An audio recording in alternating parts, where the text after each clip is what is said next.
révélant un manque d'auto-examen et d'humilité, des attributs valorisés par des philosophes comme les stoïciens.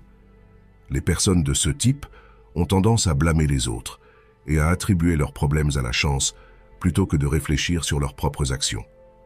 Elles ne considèrent pas les conséquences de leurs actes et quand quelque chose tourne mal, elles pointent du doigt des facteurs externes sans jamais assumer la responsabilité.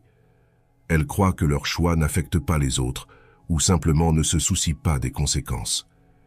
Il est difficile de les aider car elles résistent à reconnaître leurs propres erreurs. Quand quelque chose tourne mal, il est courant de les entendre dire « ce n'était pas moi ». Si vous pensez que vous pouvez leur enseigner l'humilité, vous pourriez perdre votre temps.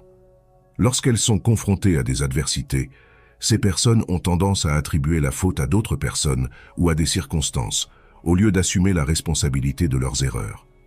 Elles échouent à un examen et blâment le professeur, sont impliquées dans un accident de voiture et pointent du doigt le climat ou le trafic, ont une maison désorganisée et blâment leur travail. La question est-il vraiment possible d'aider quelqu'un qui refuse de reconnaître ses erreurs? Il semble que si vous continuez à essayer de les orienter dans la bonne direction et qu'ils résistent, il serait peut-être plus sage de vous éloigner de cette personne.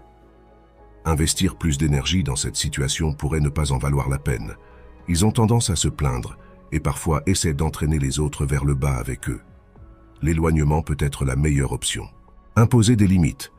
Dans le stoïcisme, nous apprenons à discerner et à définir des limites saines dans nos relations. Cela implique d'identifier les personnes dont les actions et les comportements sont toxiques ou nuisibles. Dire non à ces individus est un acte d'autodiscipline et de préservation du bien-être émotionnel.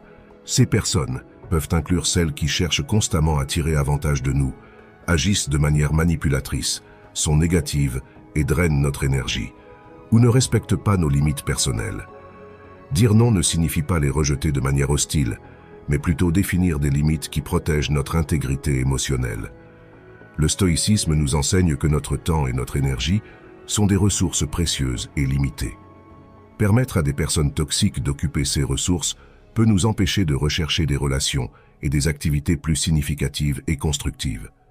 Dire non à ces personnes est un acte de respect de soi et d'auto-soin. En choisissant de dire non, nous appliquons le principe stoïcien de nous concentrer sur ce qui est sous notre contrôle direct, c'est-à-dire nos actions et nos choix. Ce choix nous habilite à construire des relations plus saines et à maintenir la sérénité intérieure, suivant le chemin de la sagesse et de l'autodiscipline proposés par les stoïciens. Par conséquent, dites toujours non à ceux qui nuisent à votre bien-être émotionnel et recherchez des